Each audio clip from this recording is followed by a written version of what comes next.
This presentation will be conducted by Manuela Klauser and Kerstin Menzel. They are part of the research group TRANSARA, which I'm sure many of you have heard of. It's really become a reference for the religious heritage sector in Europe.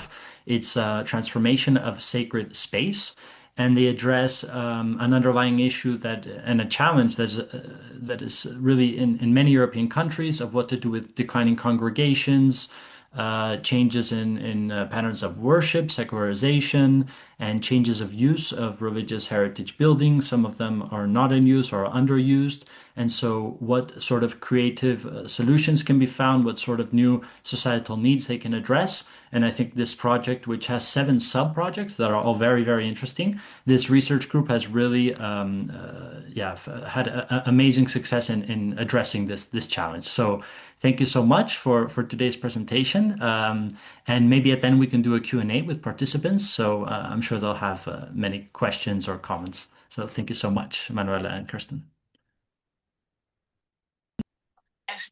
Start the screen sharing and hope it's going to work.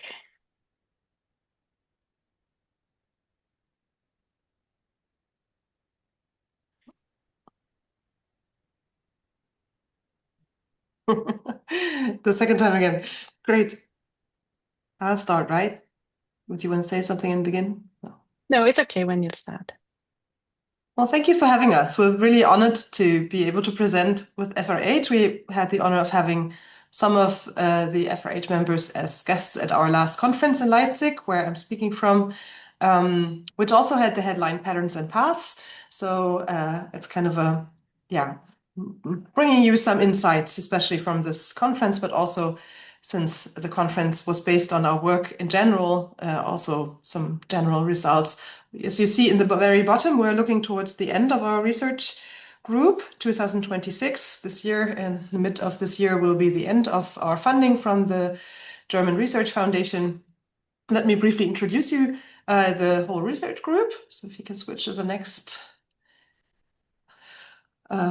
slide, you see that we have 7 part projects, out of which 5 are closely working together. The 4th part project, the lower left side from architecture, was part of the research group in the first phase of our working together, and part project 6 on new spaces, rooms of quiet, has kind of moved on more independently because the rest of us is focusing on churches, especially. So we see that we have very different disciplines working together. We have Catholic and Protestant theology in part projects 1, 2, and 7. We have art and architectural history, and we have real estate management in part project 5. And you also see that we are in many different universities. So we are bridging the university sphere within Germany. I'm very happy to see Albert Gerhards, who is the speaker of our research group. Thank you for being with us, and I'm sure he can also answer questions afterwards if we fail to do so. You can do the next one. Yes. So speaking about Germany, maybe it's good to have the confessional map in the back of your minds. You see the violet dots are the Protestants, the yellow ones are the Catholics, and you see some more Protestant and some more Catholic regions within Germany. And the green is the non-confessional people. So you see that the east of Germany, the former area of the GDR, is rather secular, and the 2 regions in which we do our research are thereby very different, speaking about the mainstream religious makeup. Germany is a country which is a federalist, not only in terms of the states, but also in terms of the churches. There's regional churches within the Protestant and dioceses within the Catholic Church. And that brings with it complexity of different structures, and also the way that finances are organized and therefore buildings are maintained is quite different. We have churches where there's a very central organization and they distribute the money. And then we have other churches where the money kind of comes from the congregation. And if they're friendly, they pass on some money to the administration, so to say. So processes of buildings, and especially church buildings, is very different. Now, where did we do our research? We have 2 research regions that represent different aspects of what I just said. We have an East German research region around Leipzig, and our West German research region is the Diocese of Aachen, with the according church districts of the Protestant church in the area. So they both include Catholic and Protestant buildings and congregations that we look at. And we, in both regions, also have rural landscapes. Leipzig and surroundings comes from a very Protestant tradition, today very secular, and Aachen is a region that's more with a Catholic majority. Now, when we look at the discussion on transformation of church buildings, adapted reuse of churches, we see there's a focus until we started on the region of North Rhine-Westphalia. And so it's quite good to have another research region that sometimes complicates the picture and enriches the discussion. But if you look at those 2 research regions, you see that we leave out the south and the north. So that has still to be considered in some future research. Of course, we look at them, especially Manuela lives in the south and catches a lot of discussions in Bavaria. And we are traveling around and holding lectures. And so we hear from all kinds of regions, but our database is restricted to those 2 regions. So you see the 2 research regions, and let me just quickly say what's our data. We have first mapped the transformations of church buildings with the following criteria. We have looked at the 2 main denominations, so we don't look at smaller churches and also not Jewish or Islamic buildings, but the 2 mainline denominations. And we have included cases where there's a structural change to the building or its interior and a change of use. And when we fill in things into our database, we continue to discuss the question, where does change of the building or its interior actually start? And what is a new use? So those are 2 criteria that seem to be clear, but looking at reality, it's not so clear. So there's fuzzy borders, and we always try to align it between the 2 research regions, what we include and where we make the cut. We looked at all the changes after 1990, so we can look a bit into the past. Yes, so I've already talked about the challenges. Defining the beginning and the end of a transformation process was also looking at after 1990. Some of the things we have in our database have started to be discussed before that, and some of the churches have been reused even before we have the deadline. So what do we do with those if they're reused again? And they're clearly a church, but they have been in adapted reuse before. And also what I already said, the differentiation from minor structural changes like renovations on small changes in use. Is a touristic use already a new use, or is it not? So the borders are rather fuzzy. So I'll hand over to Manuela.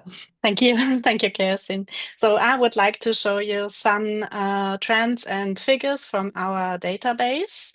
And before I start with the figures, I would like to explain the categories of transformation to you. The first one is new construction. We took this in because we don't only want to document loss, so it's important to have this category as well. It can be a replacement for demolished buildings or a long-planned new building. The second category is recommissioning or reclaimed use, which means the reactivation of already abandoned religious buildings. And this happens more often than you might think for different reasons, as we will see. The third category, the change of denomination, means the taking over of the building by another religious community, which can happen by buying or by long-term renting. Mixed or extended used buildings stay in use for liturgical purposes, so it means they are not deconsecrated, but they are in use for multi-purposes such as culture, welfare, parochial activities, etc. On the other hand, reuse means a completely new use. Usually the buildings are deconsecrated and have no more service. Demolition, I think it's clear. Then we have two more categories for which I have no picture here, which is status undecided. These are objects where the parish decided to give the location up, so they are maybe already deconsecrated or even closed, but it is not decided yet how they will be used in future. And others are curious cases which do not fit in one of the named categories. So here you see one evaluation of our database, and you can see that the new construction is surprisingly high in both areas of research. And it is to be said that these numbers are not representative for Germany, not even for North Rhine-Westphalia or Saxony, because the main reasons for this high number of cases in Aachen and Leipzig are they are both brown coal mining areas, which led to substitute building activities for demolished buildings. But we have more cases in the West than in the East. And the other reason is an effect of catching up after German reunification in the East. And one of the famous examples, as you can see in the picture number 1, is the new built Trinitatis Church in Leipzig in 2015. Cases of reclaimed use in the East are significantly higher than in the West due to the same reason of a catching up effect, but we will hear more details about the differences between East and West from my colleague Kerstin soon. I just want to show you one example of the bicycle church in Züricha, which was the reactivation of a dilapidated building. In Western Germany, we have few cases which show usually the reactivation of former or smaller parish churches, which had been degraded to chapels when bigger parish churches were built. That happened in the 19th century and in the post-war area. And I think this is a trend that is expected to increase in the West, that the smaller, older chapels will be reactivated and the bigger, newer buildings will be closed. The change of denomination is found mainly in the West due to the higher migration rate. And it is to be said that for Western parishes, it was typical for many years to share the religious building with other denominations. But today we see more often that the communities buy the building or they decide for a long-term renting. The buying is often a problem for them because most of the buildings are heritage protected, and so it's very difficult to maintain them. And so maybe the renting instead of buying might become more common within the next years. The latest example is from Bavaria, only from this month. It's usually Orthodox or Free Church congregations which take the buildings over. And the fact that church buildings may not be taken over by Islamic communities is a recurring topic of discussion in Germany. So the highest number of cases, as you can see, we find for extended use, and it's in the East significantly higher than in the West. And it's to be said that it is easier or more established in Protestant churches than in Catholic churches due to the Catholic Church rite, but Catholic churches begin to catch up in Germany.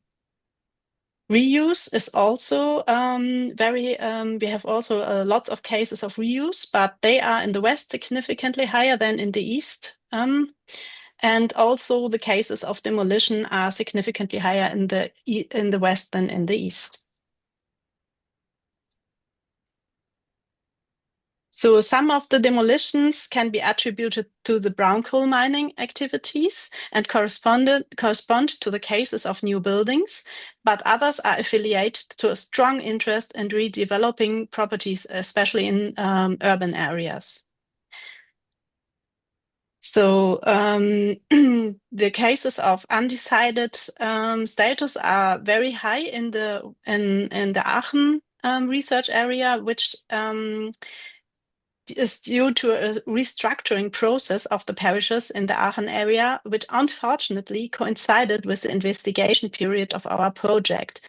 Many decision-making processes were temporarily halted in recent years, but they have been resumed since last year. We will no longer register all new cases as our data collection was closed within the end of last year. Okay, so far to this, I try to conclude that although we only collect data from Aachen and Leipzig, we observe the development all over Germany, as Kerstin mentioned. So we can say in summary, the mainline transformation trends are currently extended use. But I think it's interesting to differentiate between internal and external forms of extended use. Internal means that the parishes develop concepts of extended use, for example, columbaria, youth churches, integrated parish rooms or multi-purpose space, as well as a range of welfare or cultural activities, which are represented by the first two pictures you can see here. This one is from Leipzig, the Heilandskirche, and Columbaria in Aachen. Promising single cases are overnight stay options, like in their St. Thome Church in Merseburg, or a very interesting book market church in Mönchengladbach, which is a very interesting bottom-up project developed by the parish itself. External mixed of use concepts mean to cooperate with external partners. Interesting cases are, for example, of architectural partition or extensions, which permit the parish to rent rooms or to offer them for temporary use by external partners. One important example is this parish church in Willich-Nersen.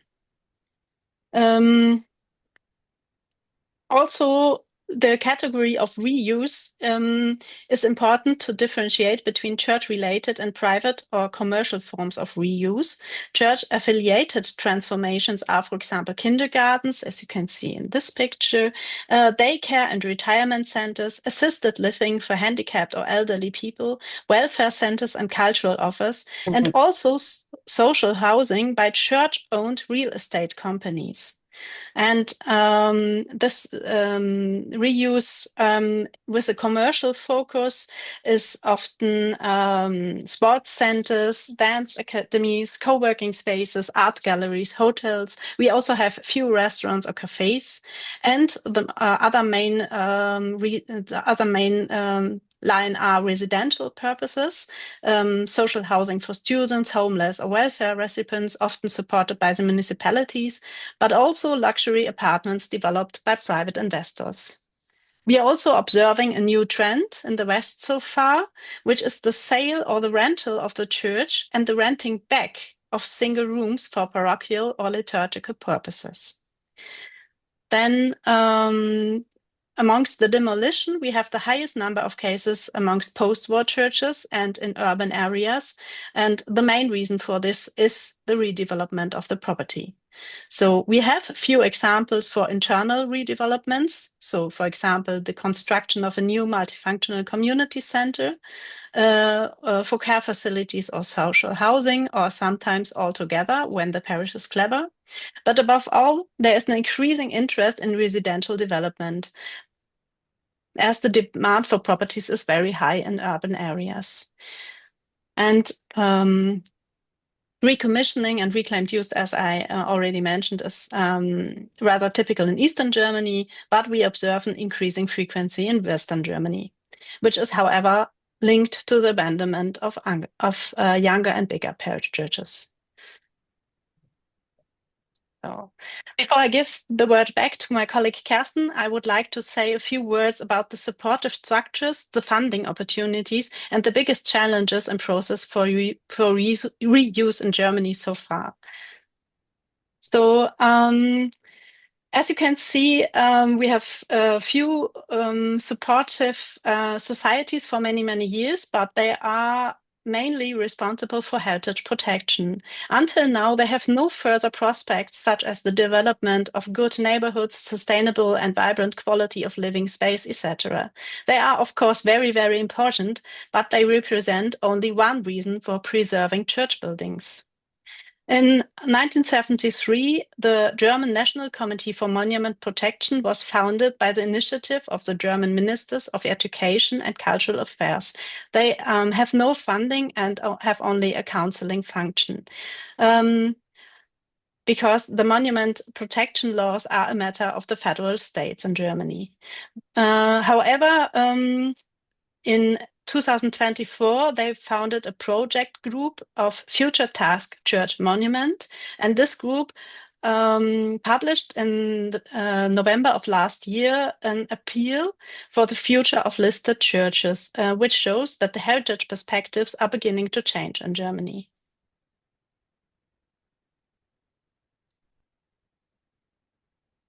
So in 1985, the Deutsche Stiftung Denkmalschutz was founded as an independent foundation for the preservation of monuments throughout Germany. They fund repair works on listed buildings, and they themselves are funded by national lottery and private donations. They are also working as a head organization for further regional and local foundations. The last one, the Kiba Foundation, was founded in 1997, by the Protestant Church of Germany, and this is the reason why the preservation fund is only for Protestant churches. And there are, of course, further individual locally represented foundations and friend societies, which I did not list here. Besides this supportive and counseling societies, we have a range of time-limited funding programs throughout the past years. For example, the Space for Grace program, which ran from 2019 to 2022. It didn't focus on the buildings, but on the activities in the parishes. And it was a program between the Netherlands, Belgium, and Germany. And I think they're hoping for money for another granting round.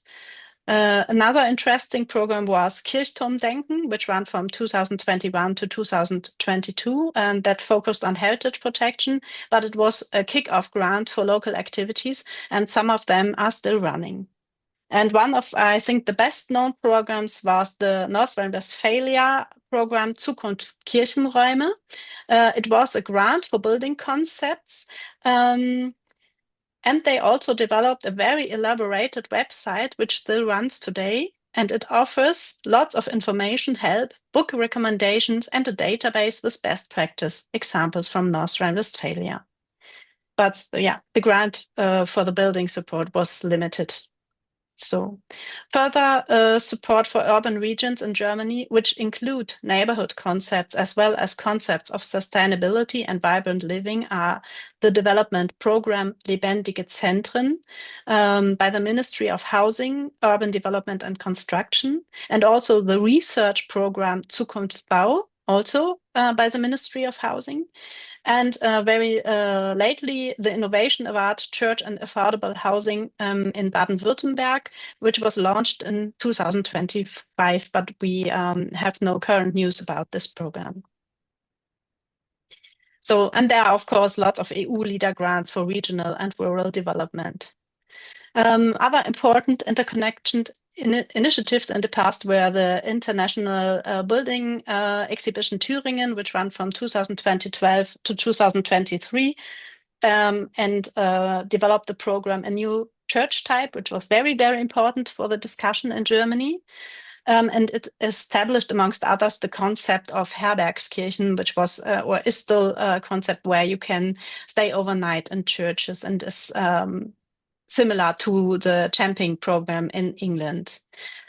And of course, we have the Bundesstiftung Baukultur, which is a state foundation with sub-organizations at federal level. It is a friends association without targeted subsidies or grants, and its main task is the transfer of knowledge. So let me say something about the challenges and the conflicts for redundant churches in Germany.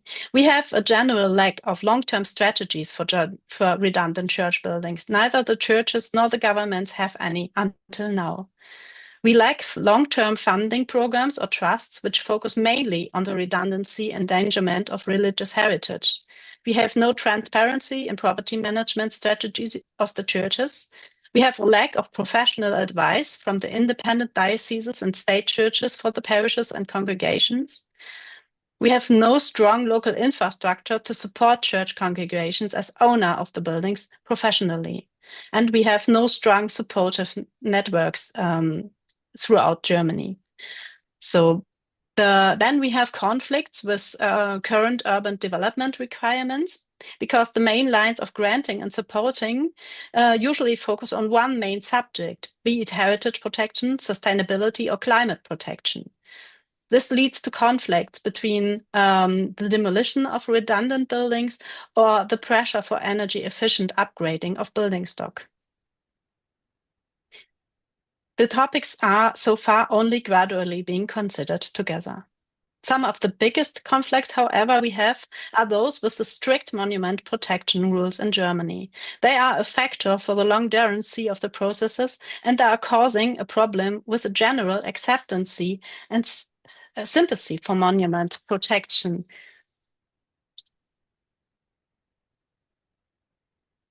Since, as we saw, the most supportive societies are founded on monument protection and they depend on benevolent appreciation. So as you can see, for example, some of the practical problems are that it is not allowed to change the facade. When you change the use, when you have a reused building with a completely new use inside, and you cannot communicate it on the facade, it is irritating and it causes problems with the logic of the building type. Also, the monument protection laws in Germany consider the furnishings of a building to be an important part of the monument. These may result in room furnishings that appear unsettling due to the presence of ecclesiastical furnishings, as you can see also here in the digital church in Aachen, because you have to keep some of the pulpits of the altar and other parts, and they are not really linked with the new use. They just are there. This leads to conflicts between monument protection and the interest of the main user, be it the parish or the new owner. And in case of doubt, however, religious interests take precedency. But what is with the new owners or with the new use?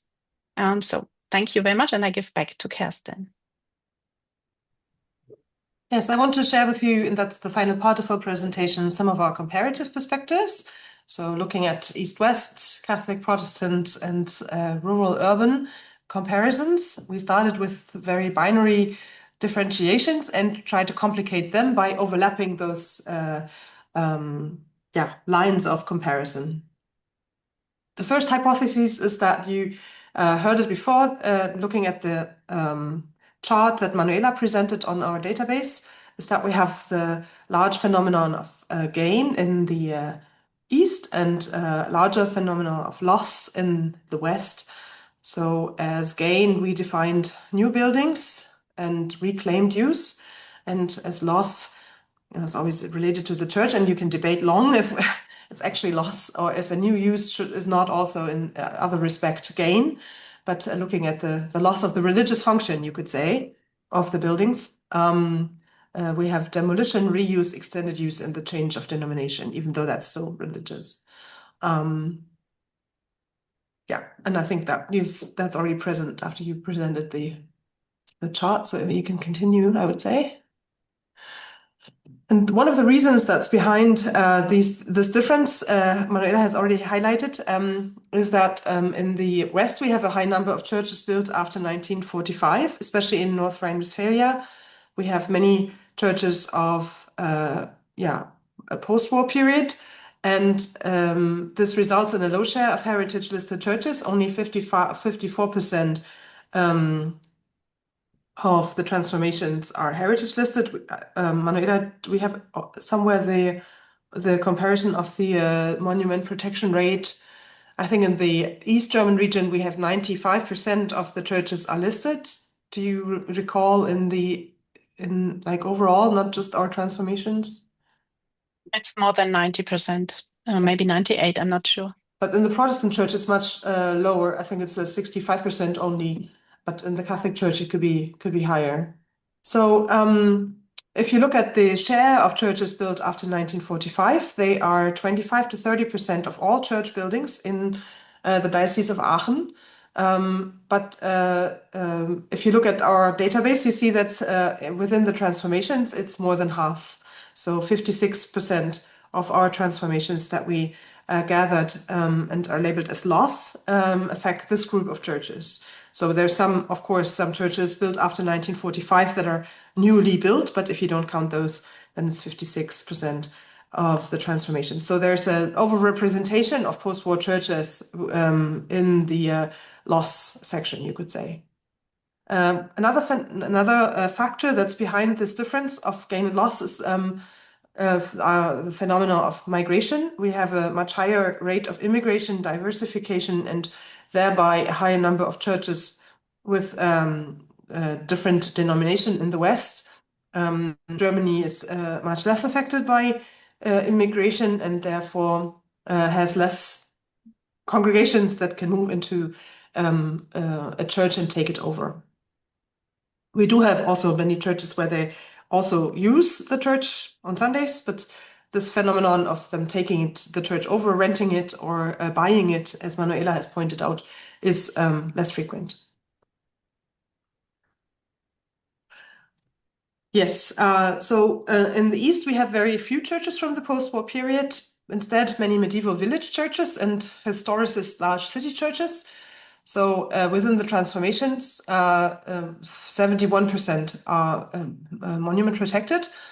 And we also see that there's preservation efforts through public funding after 1990. So the foundation of the Kiba, for example, you saw that it was founded in 1997, was basically by looking at those many, many village churches that were dilapidated after the GDR government and economic deprivation that came with it, especially for churches where there was no building material to keep the church up. And so that was kind of this catching up effect after 1990. Also concerning reclaimed use and new built churches. Another difference that we see is that that claims for the law for the gain sector in East Germany is that church is a very small minority. We have a church membership of 10 to 15% of both denominations added up. So there's a very weak, church is a very weak institution with a lack of financial and human resources. And that's at least one of our ideas, is that creates self-confident volunteer culture in and beyond the church. So we have for many churches in the East, we have these Kirchbauvereine, very local church building associations gathering a lot of money, writing applications for public funding, and also organizing mixed use, especially in the rural areas where they then bring in concerts and cultural activities, exhibitions, etc., and make the church the new center of the village again. Yes, and in the East, we have not an influx, but an outflow of people, especially from rural areas. So we have less in-migration and more out-migration, especially for economic reasons. So there's not so high the pressure on ground and development for housing is not as high as in the West German, very rural and dynamic centers. Thank you. Good for going back. Yes, let me look at urban rural again. So we have from the Building Association of the German government, there's this wonderful map that kind of shows different types of rural and urban culture. So as you can see, that's not just city and countryside, but it's there's a differentiation between them. And you see that the rural areas, you see the big cities are red, but you see that the rural areas are quite different between our both research areas. The infrastructure and also the demographic change is more strong in the East German area, and there's a more stable picture in the West, especially in rural areas. So what are the typical transformation paths that we see in urban and rural areas? We see in all area types stagnating processes and a lack of investors or financial resources for transformation. So that's kind of the type that we find everywhere. In the East, in the cities, we find several new buildings and a number of transformations that extend one branch of church work, social work, school churches, family centers, and community centers. You've already seen a picture of the Heilandskirche in Leipzig, which kind of extends the use of the social uses of a church to be a municipality center. In the West, we see a wider range of extended and complete reuse. We see more churches that become places for housing, social services, or the change to other denominations. And we see more often city or youth ministry churches. You've already seen the digital church as well. If you look at the countryside, we see in the East, we see many churches that are used by those local voluntary associations as the cultural and social meeting place for the local community. We see the Eco Church in Deutzen as an example. It's used as a place for ecological learning. And we see in many cases the integration of spaces in rather side areas of the building, under the balcony or in the back of the church. It's often for the use of the congregation or the wider local community. That's one of those cases where we always wonder, is it really a transformation in our sense, or is it just the change of the inner building? And it's still the congregation that's basically the same, that just celebrates their services in the winter now in the heated small place in the back. Or is there actually a new use that comes with this new kind of built-in small room? In the East, we also see many roadside churches that have a touristic use as pilgrim churches, cyclist churches, or as a motorway church. And the cyclist church at Zülpiker that you've already seen is an example of that. Yes, and as I said, in the West, the rural areas, we don't have so many rural examples, actually. So now looking at the third kind of differentiation, Protestant Catholic, we do see, as you can expect also, that full conversion is a rather Catholic phenomenon. In the West, we see that hybrid use is closer to the original, to the religious or church use. And we see larger and more elaborate conversion projects, like high-level architecture coming into the churches.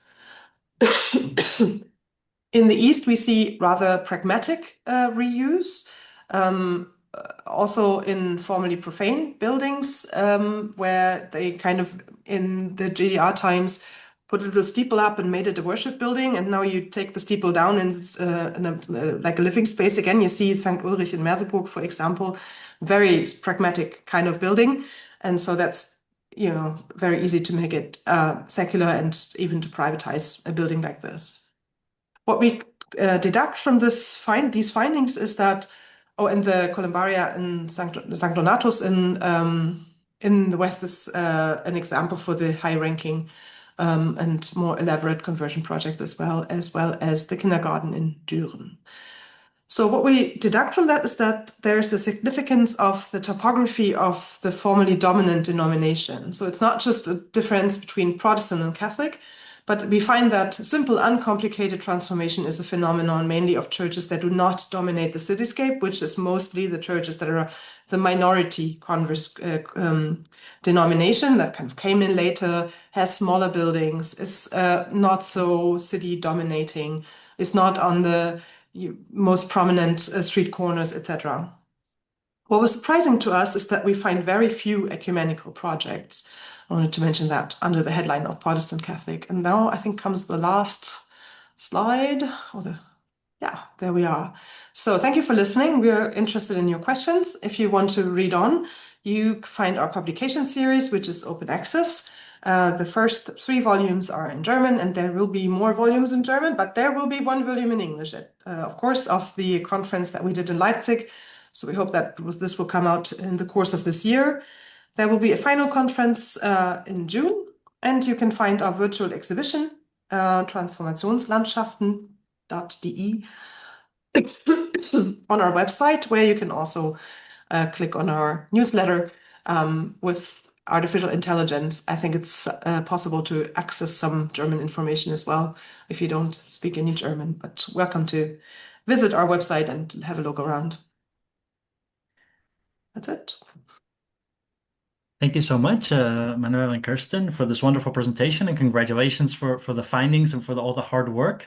Maybe now we can open the floor for any questions, comments. Feel free to jump in. I guess there's a lot of data, and this Oh, always makes it many complicated things. to ask questions. Yeah. Yeah. When you mentioned there's not many ecumenical projects, are there not many initiatives led by bishoprics? Well, yes, of course, but they do not lead to a full ecumenical use of the buildings, Right. interestingly. Hmm. Okay. Yeah, but maybe Albert Gerhardt can say something about it. I Yes, see a hand we raised. have some Elizabeth. examples in the Diocese of Aachen. In Krefeld, there is a very interesting church, St.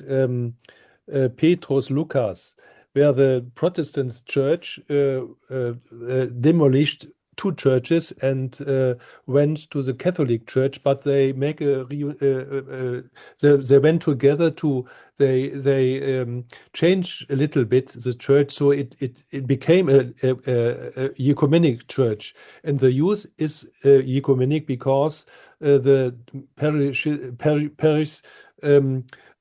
operated together many years ago, and so it was a organic process to go together. It's a very interesting example. We make a volume. The colleague Kopp and I make a volume some years ago to show many examples of ecumenic churches in Germany. There are some examples, but in our diocese only few. It's true, yes. But Krefeld is a very interesting example. Yes, there's some hand raised. Feel free to, yeah, Elizabeth, I think you raised your hand first. Mhm. Yeah, thank you for the presentation. It was super interesting. And I'm wondering if there are social surveys on religious and non-religious use of this church building, really focused on statistics of age, sex, education of the people that actually, yeah, that are active in these parishes or not parishes anymore. And yeah, if there exists surveys or statistics, and if I can find them on the internet. For the churches themselves, you could go to the website that I had the first map from with the different denominations. Both mainline denominations made this wonderful tool. I can look it up and post it in the chat in a few minutes, where you can find pretty much all the data that they have from the congregations on these maps. But that's like church statistics. It's not the actual users of churches.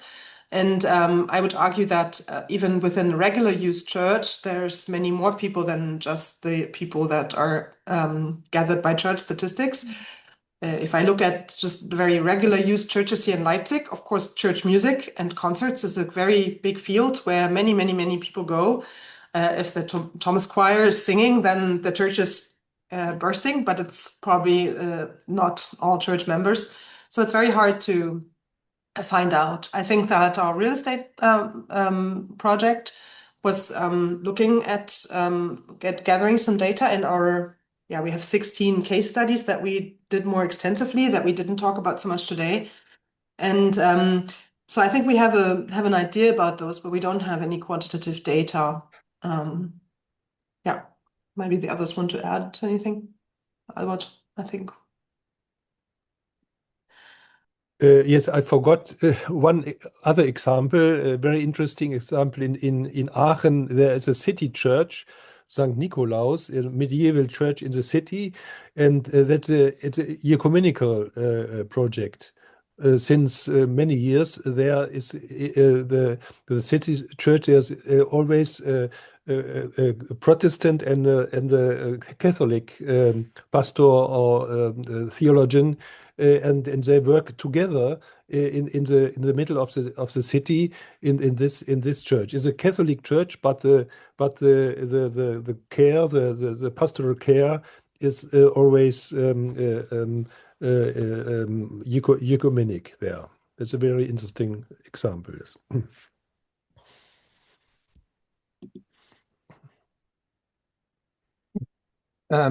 I I was struck by the similarities there are between Germany and the UK.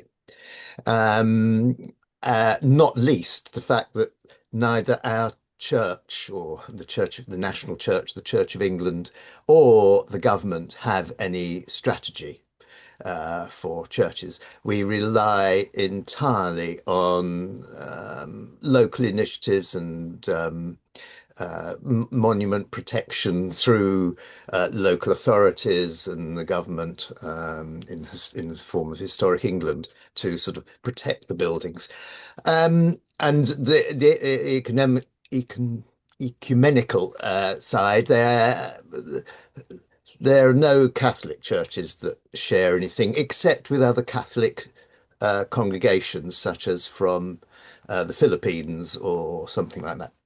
But there are a few Church of England churches that have perhaps an Orthodox or one of the Indian or African churches that share the building. But what I wanted to really ask, was, is there an organisation like our Churches Conservation Trust, which is you've answered already, which essentially preserves the churches as national monuments, and is funded partly by church, partly by state. Not very well, it has to be said, but they've now got 360, I think, churches. And I'm a trustee of the other organisation, the Friends of Friendless Churches, that is a voluntarily funded. We get grants and things like that. And again, we take over mainly small, mainly rural churches, just as they are. And we have them open for people to use, and there is a restriction on the number of services. But you can have every year. But is there anything like that in Germany?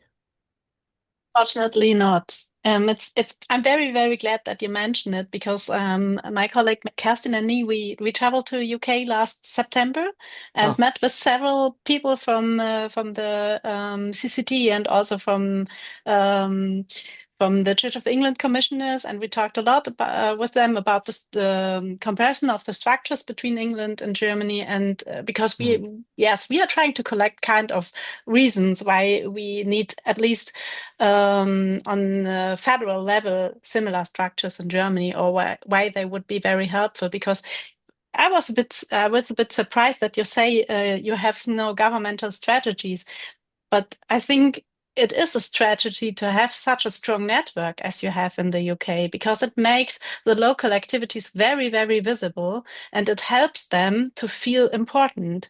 And this is what we are completely lacking in Germany. So we have I would say we have more governmental structures on the federal level, because the whole monument protection thing is regulated by the federal states of Germany, and it's not a governmental thing. So this is the reason why we have the strict rules, and why it's so difficult to come into discussion about the multi-purpose use for church buildings. And on the other hand, we also have lots of voluntary activities, but they are not really visible in Germany. And this, I think, is a big, big loss. Can I just add on it? I think that there's this idea of having a trust that takes over those churches that nobody can make any use of, and they're valuable, and looking at them as monuments was a big hope. There was a manifest opened by or published by people coming from the monument protection sphere and Baukultur in Germany 2 years ago, I would say, 2024. And they demanded a trust like that for Germany. But I think they had the imagination that like one trust for the whole of Germany could, preserve all these churches. And then then they always talked about the National Churches Trust, which of course is wrong. But looking at the small number of the churches that the Church Conservation Trust actually takes over, one can question if that's the one strategy that will help us in Germany. I think what's quite interesting is that the Church Conservation Trust is this kind of hub for knowledge transfer. And we see similar effects in regions where these small local associations have like an umbrella organization, which is especially true in the region around Berlin, Brandenburg. And there they have a very good umbrella, and they just share knowledge and make networks for people of how to advertise their things and how to write proposals for public money.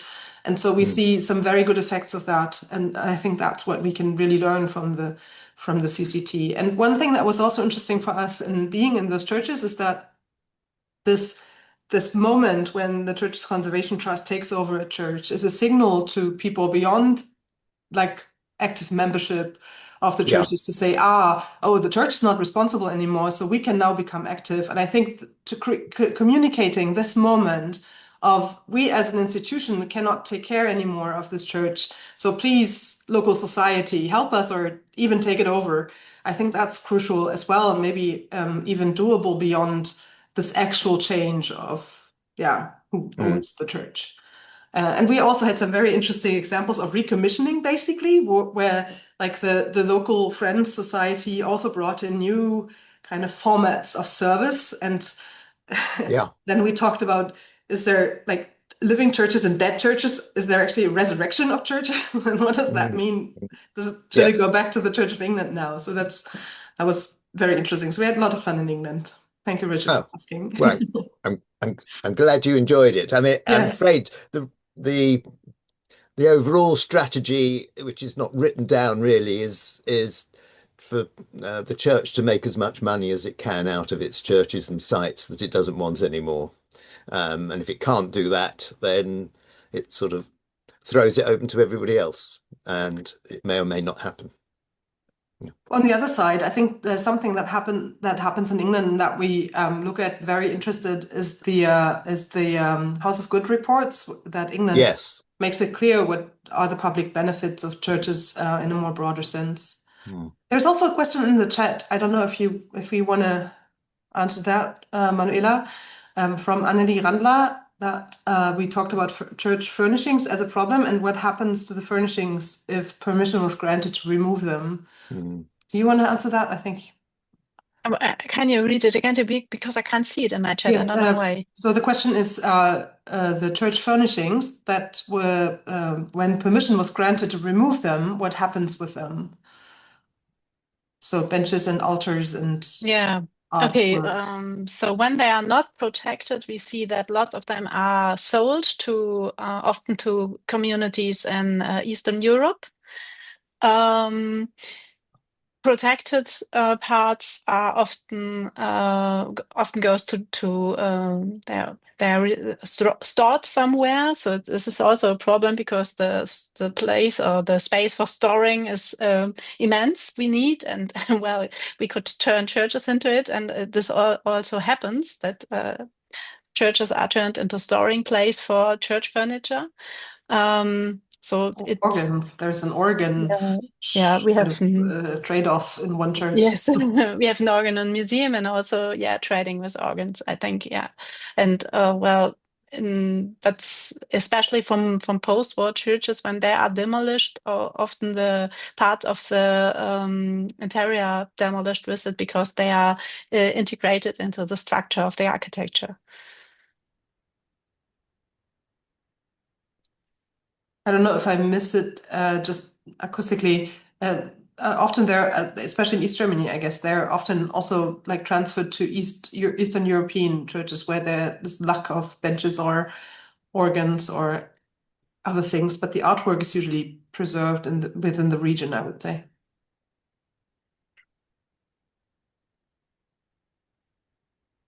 The next question is, did you ask for open churches, open for everyone, not only for services?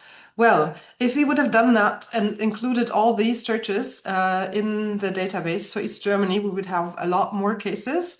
One of the regional churches that is part of our Leipzig research area, the Kirche in Mitteldeutschland, is had this initiative in 2017. They have 500 churches, which is I think 20% of the Protestant churches in Germany. It's the regional church with one of the smallest part of the population. I think they're around 10%, but they have a very, very high share. So I think if you put it together, it's 75 church members per church building. That is still kind of look for the upkeep of these buildings. They said that all 500 churches should be open to the public. This did not quite work, but in East Germany, and I think I was present in our presentation with these roadside churches subject, and we included in our database the churches that actually had a building change, so that new windows or new rooms came into it, or infrastructure that really made it an open church that's not just, you don't just open the door. But I think you can discuss it as like a touristic, or people come in and have spiritual moments. Is it new use already? So there's fuzzy border again.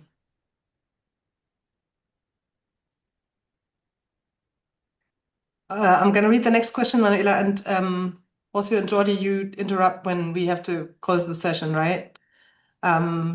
There's another question from Heike Ranta that I think you mentioned briefly in the presentation, Manuela. Is it common in Germany that immigrating and integrating groups, Muslims or others, want to take over a redundant church building, and is it allowed? Yeah, so this I mentioned during the presentation that we have in Western Germany quite a few cases which are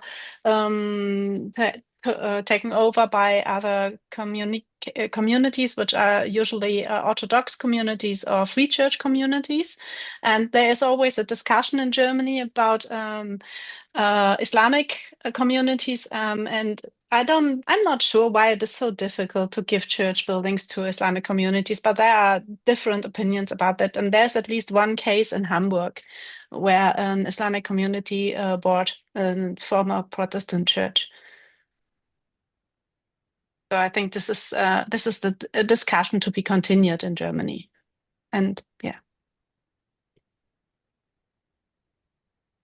And yeah, concerning the information about organ reuse and translocations, well, I can't really say anything about that, but there's as Kerstin mentioned, there is in Wuppertal, there's one reseller for organs, and he also uses a former church as a storing place, and he sells and buys organs from all over Europe, not only from Germany. I put the name in the chat, so if you Google that, you will find images. Yeah.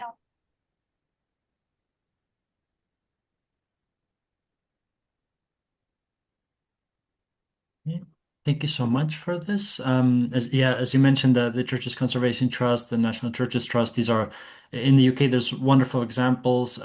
Hopefully, what you did with TRANSARA could be replicated across Europe, because there's this real need in many European countries.